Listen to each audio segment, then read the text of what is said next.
and the analysis expose. We've seen how it's unfolding. What's your take on how it's going so far? I think that analysis expose deserves more attention than is being given it by this government. The government is in a rush to make it look like it is just the GFA side that is important. It is not. When you are talking about the various bribes or monies that exchange hands, I watched the film myself. Put all of them, about 40 or 50 people taking all those monies, 300 Ghana cedis, 500 Ghana cedis, 1,000 Ghana cedis. And when you put all of that together, they don't come anywhere near the political bribes that were being mentioned. At least we saw $65,000 exchanging hands when Kwesi Nketia was wearing the cap of a politician. $65,000. Convert it into cedis, and you will see that focusing on these petty ones, 300 Ghana cedis, 300 Ghana cedis, is like praising a bank robber who have broken into the strong room of a bank and carried money away. The president. And is now going, you are now going to, what do you call it? You are now going to jail a cassava thief for 10 years. The president reported Mr. Nketia to the CID and asked for the investigations. Anthony Cabo was mentioned. He was invited by the police as well. The whole thing was a mess. All the attempts by the president to, all the actions he took by way of clearing himself was a mess. I would have preferred that. Look, this is somebody who is talking politics. And the lame excuse put forward by the president that, oh, he and Nketia don't have anything. Who doesn't know that Nketia is in the inner circle of Nana Akufo-Addo? So doesn't he think that he's making himself a laughing stock by denying his relationship with Nketia publicly, when everybody knows about that close relationship? The day his first speech after the victory, when he was acknowledging people who supported him, he mentioned President Rawlings, mentioned, I think, Kata, mentioned some other people. He mentioned Nketia.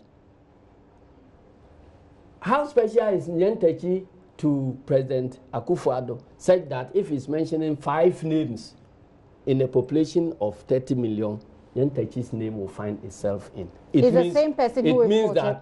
It means that he occupies a special place. And the day they declared the results, that they were doing the party for 11 selected people. Nketia was one of them. But he's the same person who was reported into a CID and called for his investigation. No, I'm saying when the report came, I said that this is a cover-up.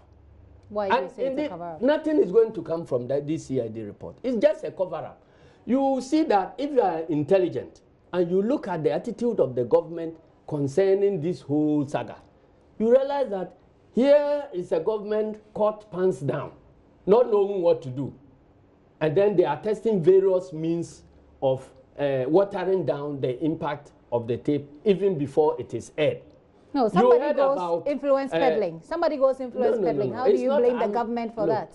Who is doing influence peddling? Don't let me go into further details. Okay, we have to wrap up this conversation. How would Kwesi Nketia on earth, if he is that distant away from the president, how would he get the president's itinerary to Qatar, indicate the town where he will be sleeping, indicate the hotel he will be sleeping in, and indicate his hotel number and the time of his arrival? You could have a relationship with somebody but still abuse it. Denying that relationship. But this has nothing to do with relationship. It's a security information. Nobody exposes the hotel details to people who shouldn't know. Okay. So it takes the president himself to tell him that, Kwesi, let your person meet me at this hotel in this room number. Or else the president directing his security people to give that information to Nketia as to how he could be traced. So you're basically saying that there is a relationship between the president and Kwesi Nketia, and the history of Kwesi Nketia's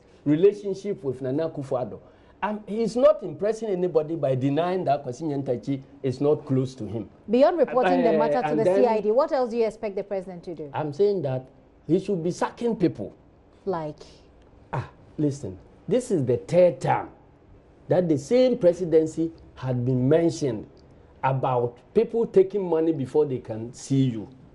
The first one came, they say your chiefs of staff were taking $20,000. It went to this same CID.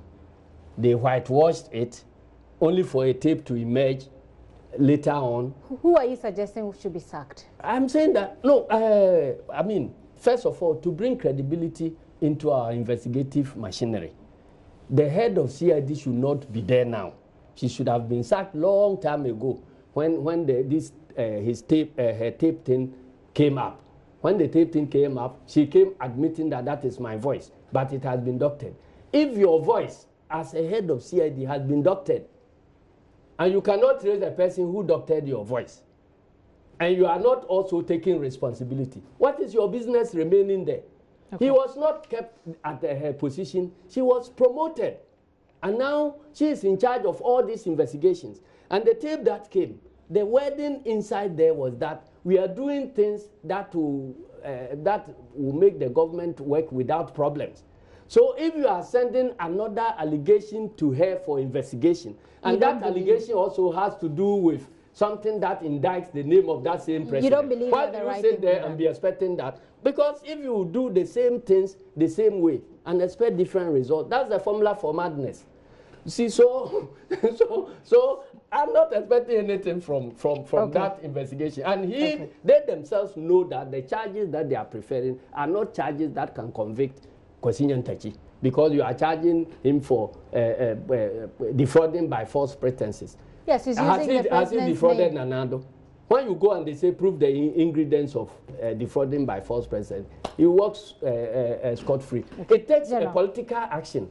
The president should look into the ministers who have been mentioned, and he will not be able to do it because he himself has been mentioned in a way that seeks to cast doubt on his integrity and the integrity of his vice. Okay. So he will not be able to do it, but he should have taken action against his chiefs of staff, so people will believe you. Now, nothing has happened. And when anything comes, you say, go and do this. Why did he take action now against the boss MD? Boss MD was cleared by the presidency the same way that all the others have been cleared. So why is he sacking boss MD now? Is he the case that he now believes that what we said was true? Or has he engaged in any fresh thing that we are not told about?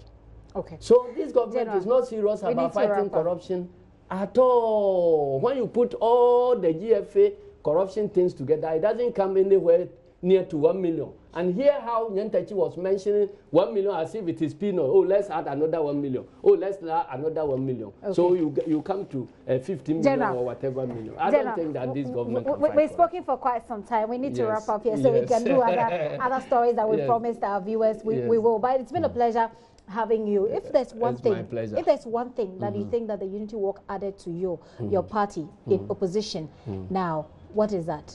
I've mentioned several things. It has galvanized the spirit of our party members, and they are battle ready for victory. For victory. 2020. You believe that victory is yours? Sure. That is why we are looking into things that can block the victory. And that is rigging of elections. And that is why we are interested in looking at what is happening at the Electoral Commission. So that if there was any hacking into the system, as the chairperson had alleged, then that hacking will not be repeated. Okay.